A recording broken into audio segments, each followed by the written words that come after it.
Hello, everyone. Thanks so much for joining me here today as we get to talk about one of my favorite subjects, comic books. My name is Jose. I love comic books. I love talking about them. I love sharing them with you. Feel free to follow me on social media if you would like. Links are in the description below. I've also posted a link to the Marvel fan site where you can get plot synopsis and character bio. So, we are going to be looking at Captain America 324 from 1986. Beautiful cover by Mike Zeck. Too bad he does not do the insides. John Beatty is the inker of the cover. Look at this cover. Absolutely, he is. It's just brilliant. I remember buying these just for these covers alone. So here we go. So we're good. We're picking up where we left off last issue. Already we got some screen tones here. It's called Speed Trap. Real quick, this just kind of reminds you of Klaus Janson, doesn't it? Paul Neary is the penciler. Vince Colletta is the finishes. Mark Renwald is the writer. Mark Renwald was a longtime writer. Rest in peace, Mark Renwald. Also, rest in peace, Paul Neary, who we lost this year in 2024. All right, so we see Captain America crashing through this window. This guy's like, what was that? He's, I love him in the all black here. Throw down your guns and keep your hands where I can see him. Oh, spit. Love it. Cursing in the comic books in the 80s. It's Captain America. Again, so more screen tones. You there, didn't you hear me? I said stop. The other guy's like, do as he says, Robbie. That's Captain America. He kills people. So Robbie's frozen with fear, he thinks. And Captain America's like, I was tipped off that some high-tech weaponry was being smuggled into the country here. These boys are a part of that. Don't shoot. We ain't done nothing. I have covered every issue from the start of the John Walker saga, so feel free to check out the playlist if you are so inclined, if you want to catch up as to why they think he kills people, because he did kill a person. So back away from those guns slowly. So they're not real, they're replicas, they just shoot water.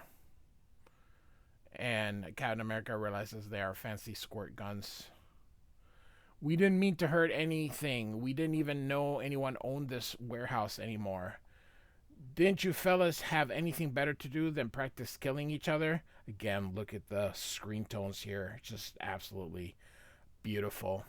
It's combat maneuvers. It's a game. No one gets hurt. That's wrong with learning how to stalk and kill an enemy. There are creeps out there who deserve to die. You ought to know that. I heard on the news you offed a stinking terrorist the other week.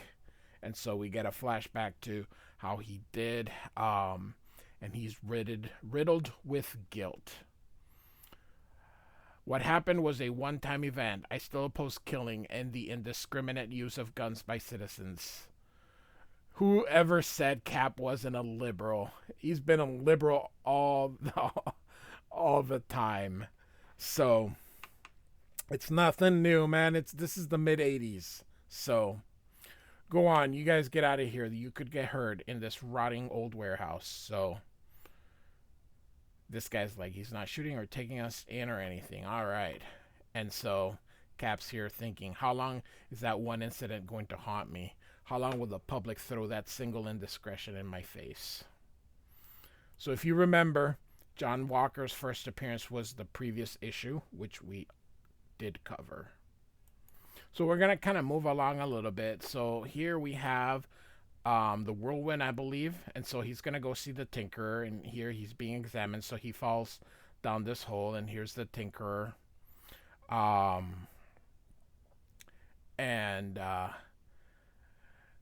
Tinkerer tells him to be patient. He'll be with him in a minute. And just tell him what he wants. And he says he wants respect. And so he changes into his whirlwind costume, which is a little lame, but it's all right. It's it's comic books in the 70s and 80s. So Tinkerer tries to get some information, but he basically wants to know how does this costume works and what happens. And he's like, well, there's your problem. An awful lot of crime fighters these days know how to stand up to an awful lot of punching. I know just what you need. And so he fixes up his costume and gives him more stuff. And he practices on that little helpless robot here. And so he, of course, charges for all these things. So he's making the World One look a little bit cooler here. So the Tinker is asking about his fee for parts and labors, and then he sees somebody else is showing up. And of course, it's the Trapster. And so they introduce themselves to each other. And Whirlwind thinks that maybe they should have a team up. Because, yay, that actually makes a lot of sense. Again, look at some the screen tones here. Pretty cool.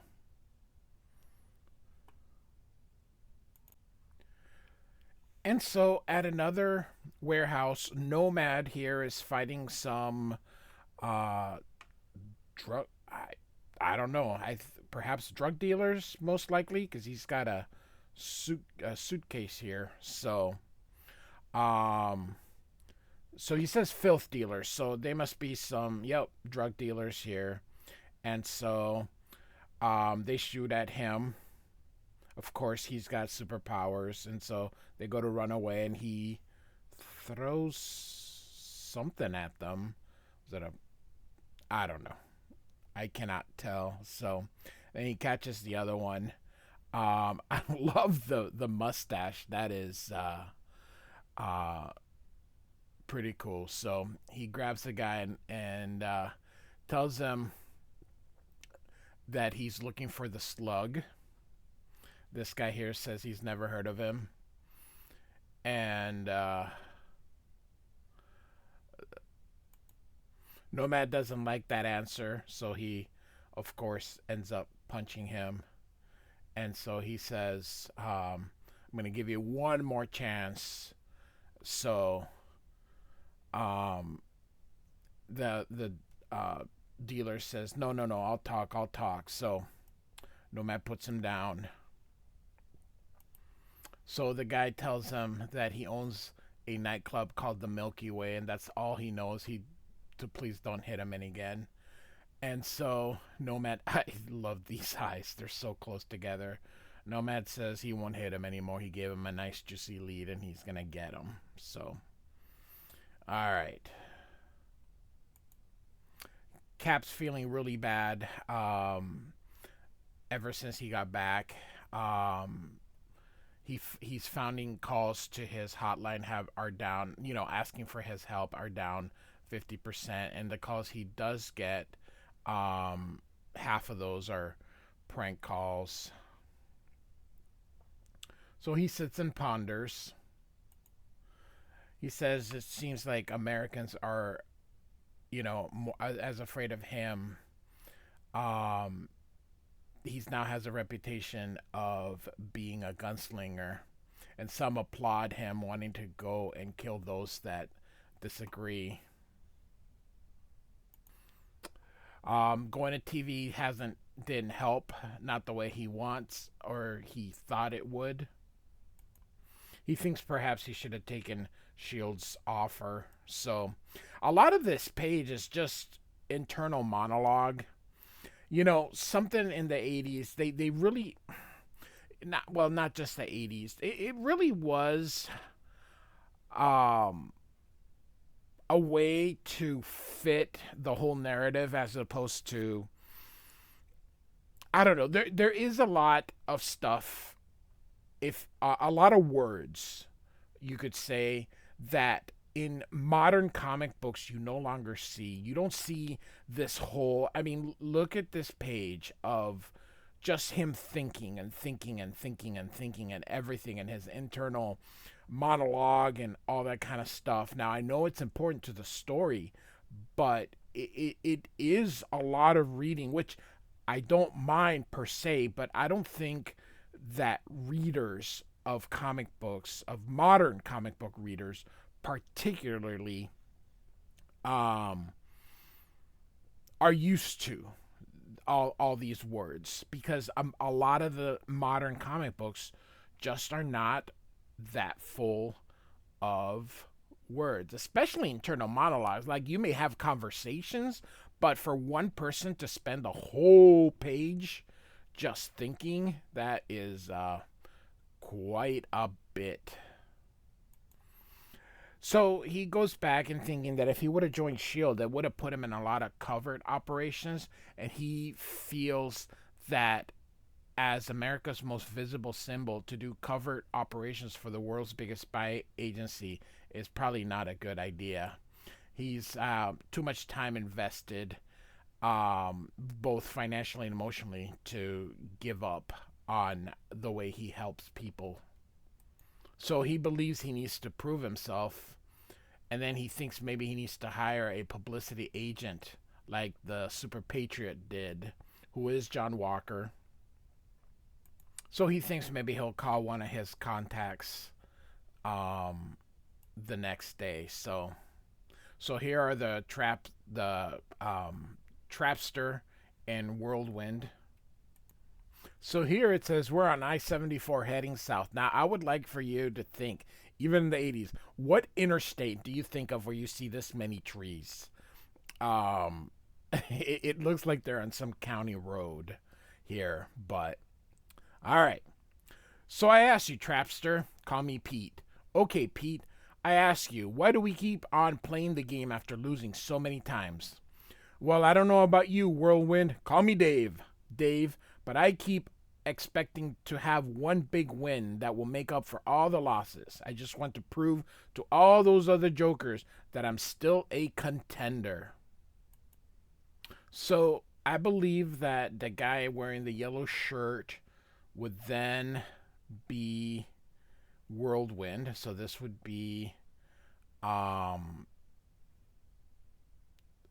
Dave, and this would be Pete. All right. So Whirlwind here says, yeah, same here. So if you get that big win tomorrow, you're going to quit while you're ahead?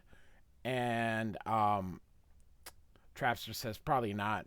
Me neither. I've got some old scores to settle. I want to settle before packing it in. Caps just for starters. So the next morning in Miami now.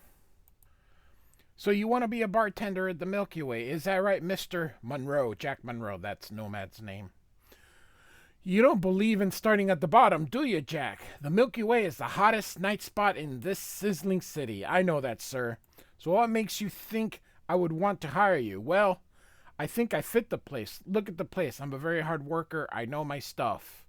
And he thinks, and if you don't, this little nomad just blew $200 on clothing for nothing.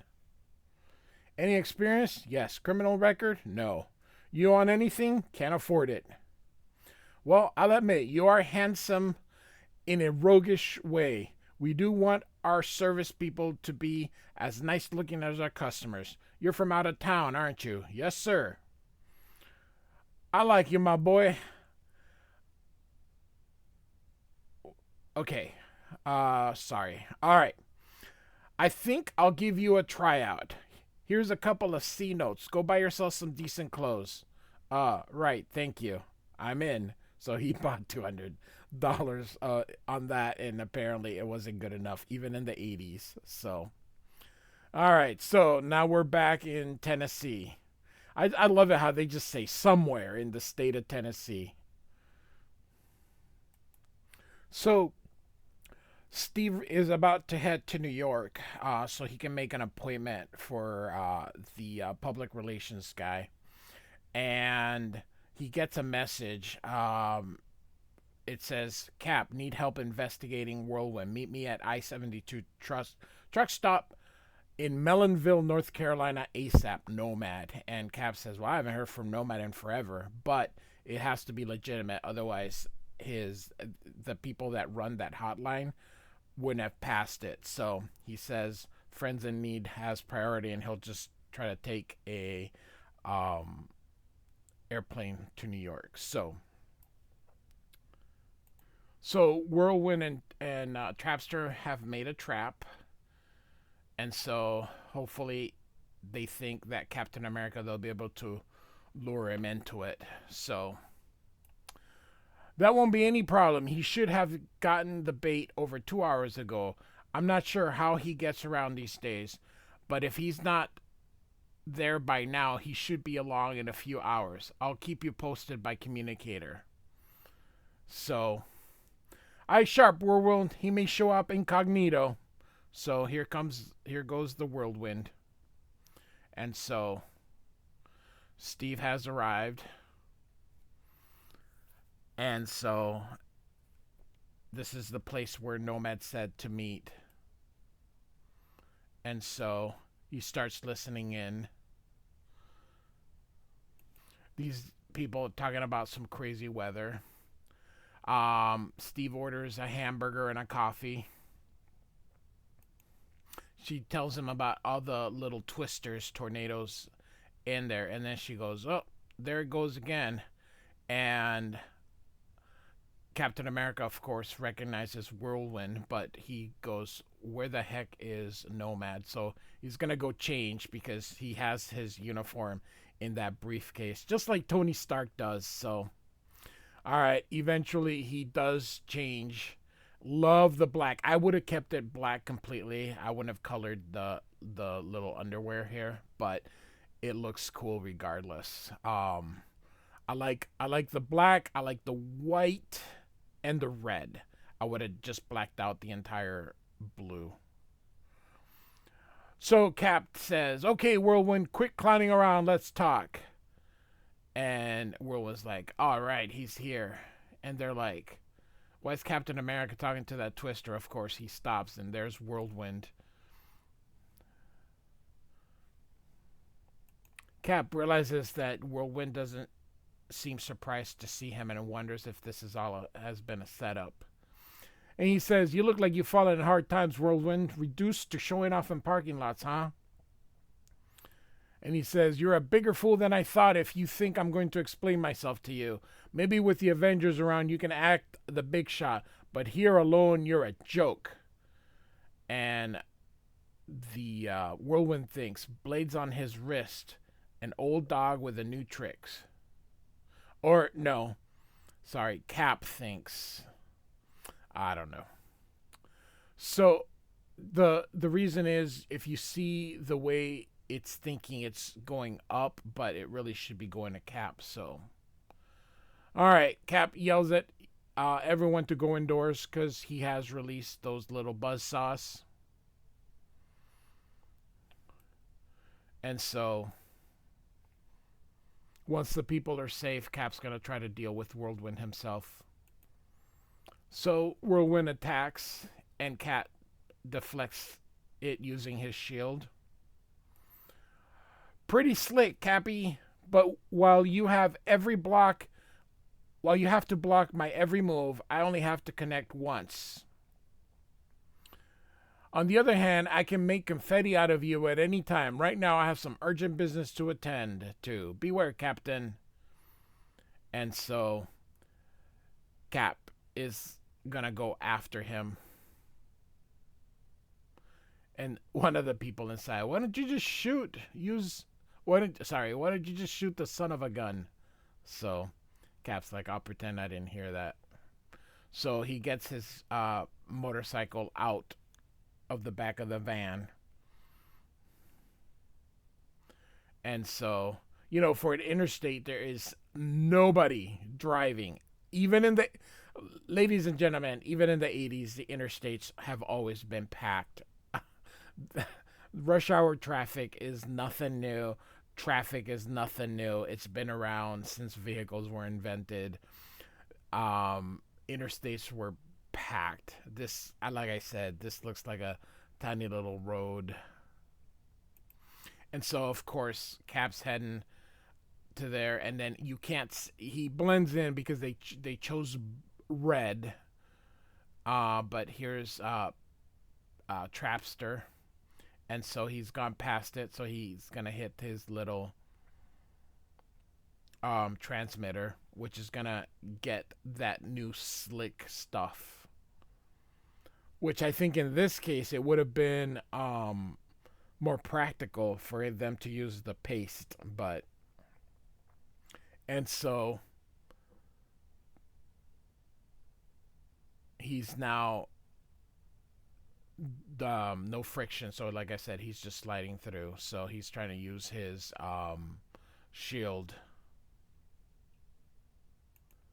So Cap thinks that Whirlwind has an accomplice, and of course there he is. Now Cap is sort of stuck um, in that glue-like thing. So apparently that thing becomes gluish after, and so now he's sort of trapped, and so Cap is going to have to try to get away because here comes Whirlwind, and so he needs to think. And so what's he gonna do?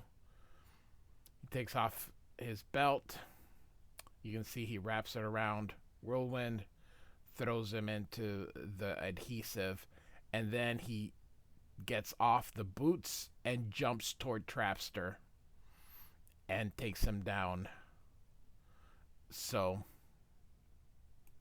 the Trapster is covered with that adhesive, or not that adhesive, like that slippery thing. So he gets out of Cap, but you can see he hits his head, and so he's now unconscious. So, and Cap says, if it hadn't been for his helmet. There's always a lesson, kids. So Cap uses his own spray shooters here and tries to dissolve the adhesive, see if he can get his stuff. So Cap rolls him into the glue, and so the villains have been trapped. He managed to defeat both villains. He decided that he will not go with the public relations, and he's just going to try to do things on his own. And this victory helped with that. So, lessons. Always lessons. Alright, so here we go. Toward the end. So this guy says, hey, Jacko, come here. And yes, Mr. Rickard, I've got a proposition for you. You're a good Kate, Jack. You work hard, keep your nose clean, and treat the customers nice. How'd you like a little promotion? Sure. What do I do? How'd you like to work for the owner of this club on his private luxury yacht? Sure. And then, of course, Nomad is like, at last, the break I was hoping for. Man, he did it in just a few. Goodness gracious. Comic books, I tell you. That's the place up ahead. Wow, it's almost as big as an ocean liner, he thinks. I hear music. It's after 3 a.m. The boss is a big party animal. His parties never stop. His guests are ferried to and from the nowhere fast twice a day. Jack Monroe, this is Nicole Ortega. Nikki will be showing you the ropes of your new position. You bet. So, but first, Jack, I want you to meet the boss, without whom none of this would be possible or necessary. Try to make a good impression on him, my boy. If he likes you, you've got it made in the shade. Jack Monroe, I'd like you to meet Ulysses X. Lugman. And so, I was going to tell you what he looked like, but then I decided to just let this be revealed. He says, the pleasure's all mine. It's not just the Kingpin. This dude is ginormous. And so Nomad says, that's the Slug. I have never seen a more repulsive person in my life. If I ever had my doubts that this guy deserved to die, this dispels them. It's going to be the pleasure to rid the earth of this vermin. So, thus concludes our issue. So, I hope you enjoyed it. Captain America 324, written by Mark Grenwald, penciled by Paul Neary, inks by Vince Colletta, from 1986. Like and subscribe, and I do thank you for listening. Goodbye.